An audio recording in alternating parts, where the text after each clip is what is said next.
Okay, yesterday we went over balancing equation. Now we're going to look at the different types of equations that we have. There are 5 basic types: synthesis, decomposition, single displacement, or single replacement. It should be double replacement and then just combustion. I think it's right in your notes, but... So we're going to go through each of these individually, but what do you think synthesis would be? Do you synthesize something? What does that mean? No, you're combining to make something new, right? Combining things to make something new, yes? I mean, look at the next one. What's decomposition? You break down one thing into several different things. Single replacement? Replace one thing. One thing is being replaced. Double the replacement? 2 things are being replaced. Yes, 2 things are being replaced. So, and combustion? Explosions. You're burning them. You're burning. What do you have to add in order to have something explode or burn? Oxygen. You have to add oxygen. And then you're losing something. No, you don't ever lose anything. You can't lose mass. Well, where does the smoke go? Well, you don't lose it. It escapes, but you aren't destroying mass. So, synthesis. Sometimes it's called a composition reaction, but synthesis reactions are when 2 or more substances combine to form a new compound. So there's generic equations that they use. If you have A plus X, it'll give you AX. So you're taking 2 different things. And it can be 2 different elements and combining them, or it could be 2 different compounds and combining them, but you're making one new thing. So what do you think the product of this would be?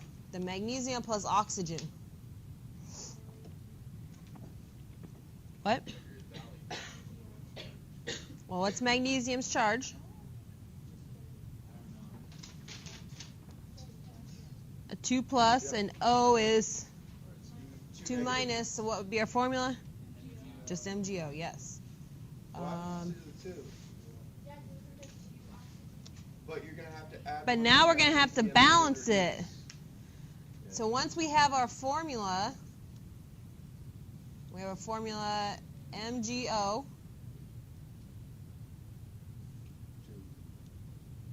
Just O. Now we have to balance it. So we have 2 oxygens on the left. We only have 1 on the right. How would we balance that out? Put a 2 out here, which means we have now 2 magnesiums on the right. So put a 2 out here. Now we're balanced. So that would be how you would write that equation. So whenever you combine an element with oxygen, you always produce some sort of oxide. Unless it's a hydrocarbon, and we'll get to that rule later. So since we're adding oxygen, that's a synthesis reaction. It's also a combustion reaction because combustion reactions is when you add oxygen. Oxygen has to be a reactant. So then it would be combustion. Okay. Metals and halogens will react to form ionic or covalent bonds. Group 1 metals will form an MX, meaning since halogens, all the halogens have what charge? Where are the halogens? What group are the halogens? 17, and so it's fluorine, chlorine, bromine. They're all -1. Group 1 metals, what charge do they have? +1. So will you ever have subscripts? No. So that's why it's MX, because we're just going to get NaCl here, and then we'd have to balance it, and they already have the 2 there, but we need a 2 out here. Group 2 metals have what charge?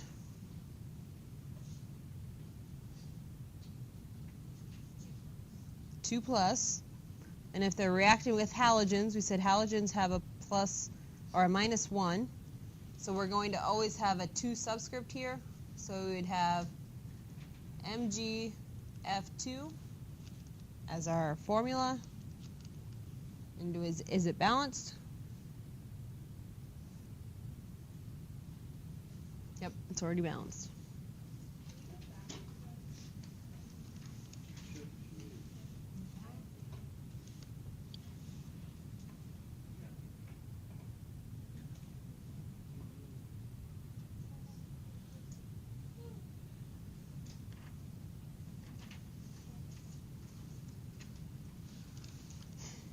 Okay, a reaction with an oxide, you can get active metal oxide react with water, produce metal hydroxides.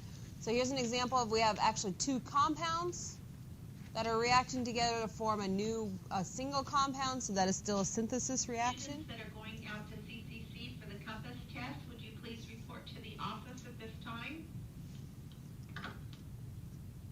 Here's another, this non-metal oxide. Since sulfur is a non-metal, it's called a non-metal oxide.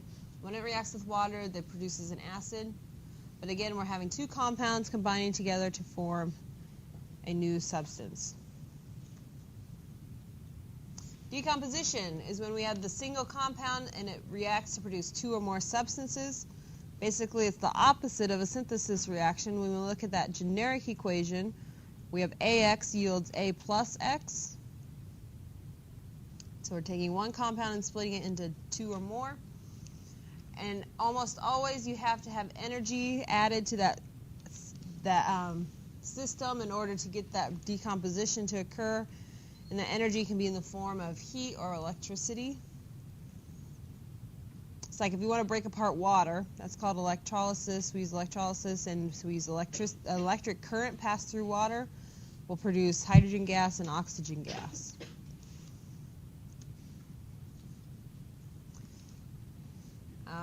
Binary compounds will break up into their individual elements. What does binary mean? Binary compound. Two atoms, so two elements. There's only two elements in it. So if it has to break up, it's going to have to break up into its two different elements. So electrolysis, if it does use electricity, a lot of times you'll see the word electricity written over top of the yield sign. That just means you had to add electricity for that reaction to occur. We'll see if the next one has this.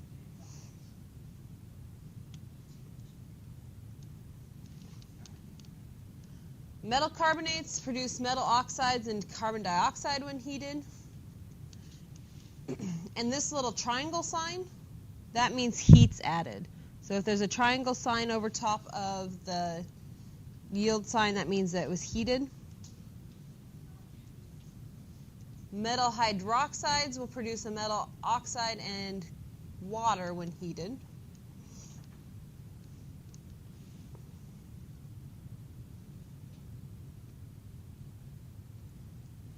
Okay. You can kind of see, we always get a metal oxide. If you have a metal carbonate or metal hydroxide, we're getting the metal oxide, and then whatever's left over, if we used a Ca and O, what's left over is CO2.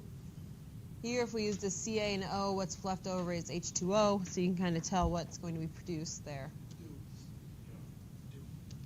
Metal chlorates produce metal chloride and oxygen.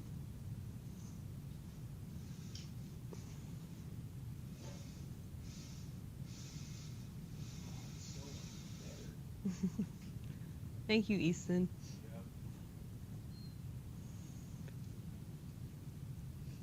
This is one that we did yesterday in our notes, a balanced equation that we did. But if you have a metal chlorate, you're always going to get its chloride and then just oxygen gas. And then acids always produce the non-metal oxide. So if this would have been H2SO4, you'd get SO2 and H2O. Right? So the metal will change depending on which acid it is. But you always get non-metal oxides and water.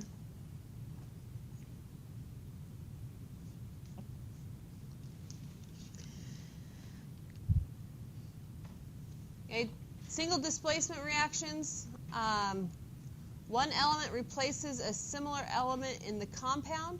When it says similar element, it means the same charge. So if A, in this generic equation, if A was a metal, that means it would have a positive charge, so it's going to replace the cation in this compound.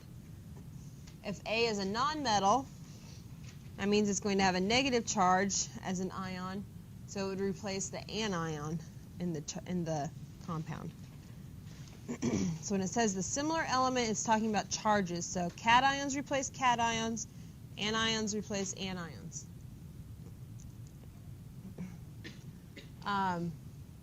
One analogy that a lot of times you'll hear with this kind of reaction is like if you go to the dance stag and then you kind of switch partners with someone that went with the date. Okay, you kind of think of it that way. I don't know. Or if someone cuts in when you're dancing, then that's the one person is replacing the other. Okay? And it replaces similar, usually like two girls wouldn't be dancing, wouldn't cut in just to dance with the other girl, usually, right? Usually. Okay, so that would be a similar element also. A replacement of a metal. We have what's called an activity series. I don't know if I have enough of those copied off. There's a chart in your book. Let's see if I have.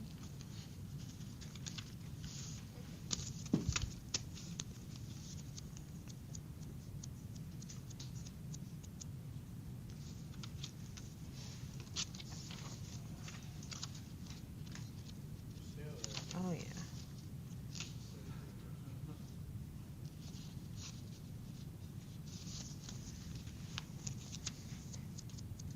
So this is an activity series.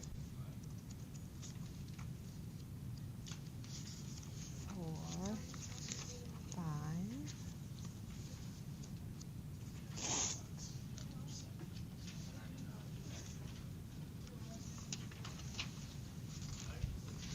Now some of them might have a solubility chart on the back. You guys can disregard that.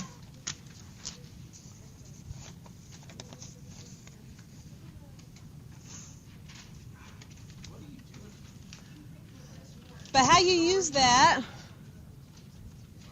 active metals are on the top of that list, and there's two separate activity series there. There's the activity of the metals and the activity of the halogens, and they are two separate charts. Okay, you don't correlate. The fluorine doesn't, you can't really compare that to any of the metals. Oh, do you need one more? Oops.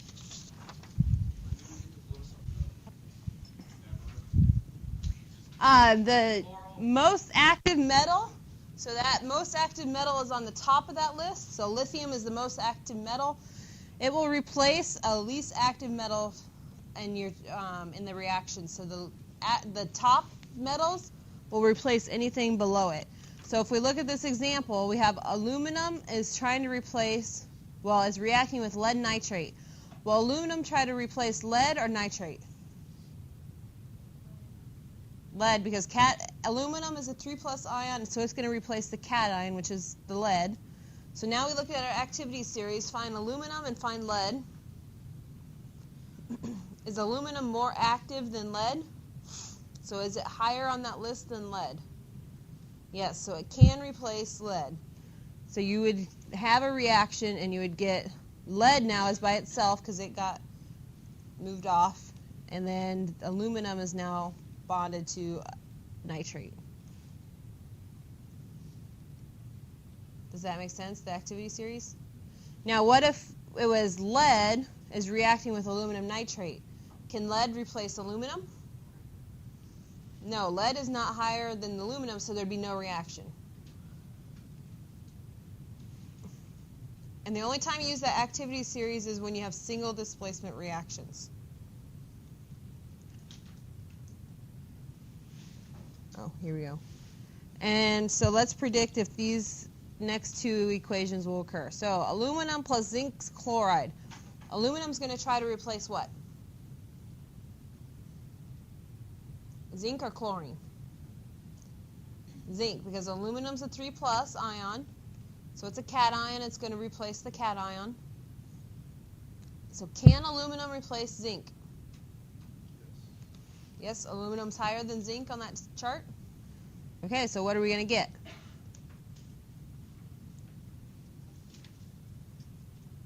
What's by itself now? Zinc. And we have aluminum chloride then is, what's the formula?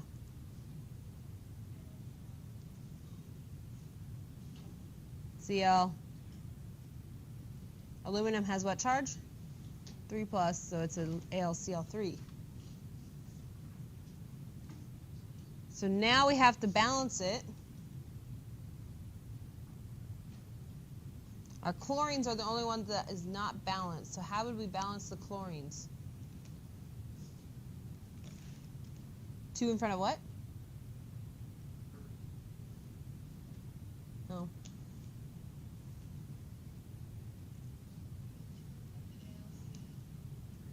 Okay, if I put a 2 here, now we have 6 chlorines. Okay.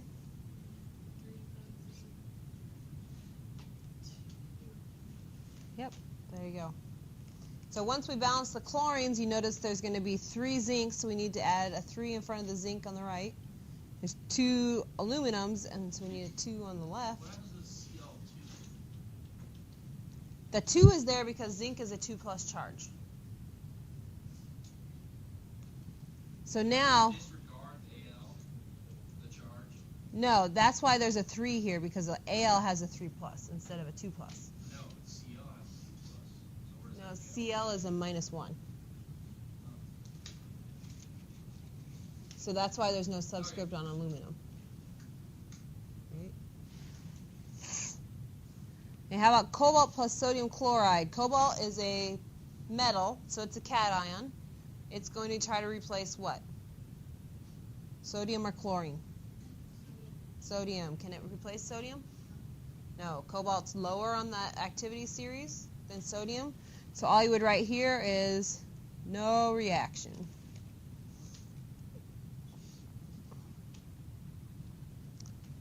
So it doesn't do anything.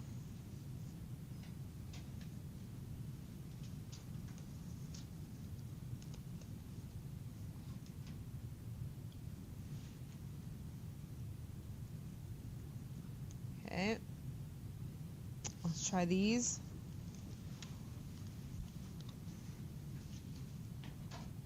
So magnesium chloride plus zinc. Zinc is a cation. It's a metal. So it's trying to replace magnesium. Can it replace magnesium?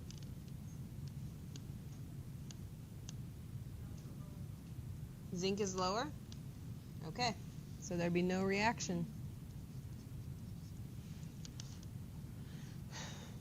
How about aluminum and water?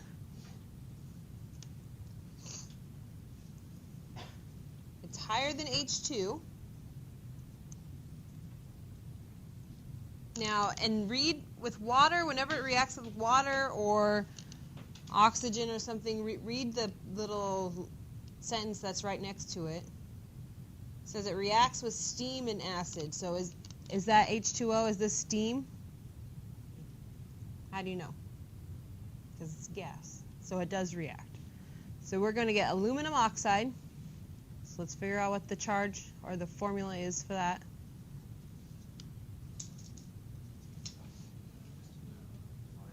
So it's Al2O3 plus H2. Hydrogen is diatomic, so we need that H2. Is it balanced? No. A 2 in front of the Al. Are our oxygens balanced?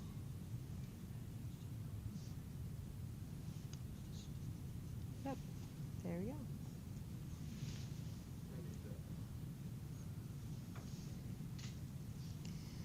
Okay, CDO.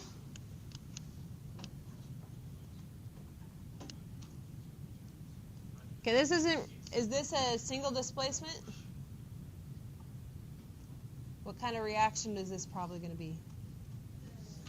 Synthesis, because we're taking two things and combining it together. So we're going to get cadmium oxide. Let's make sure we know what the correct formula is. What's the charge for cadmium?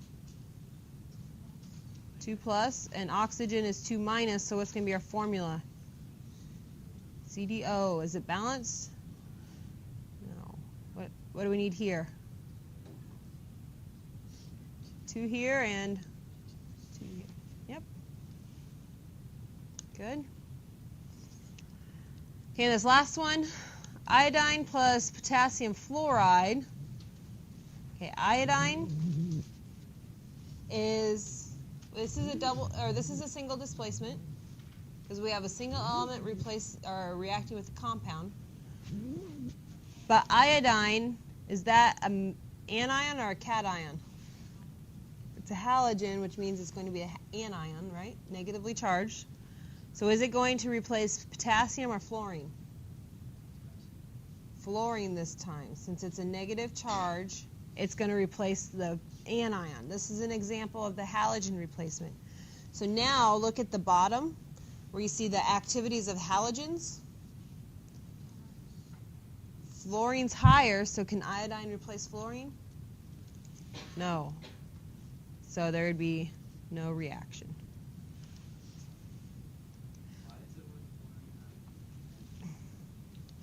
Because halogens try to replace the other halogen.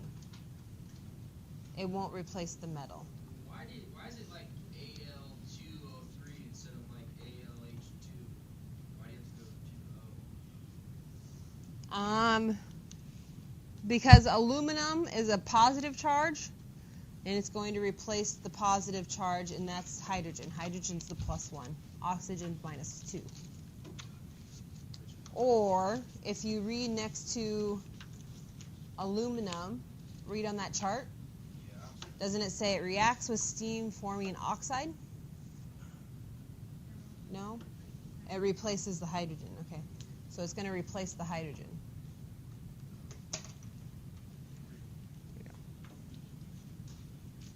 Okay, let's stop with notes there for today.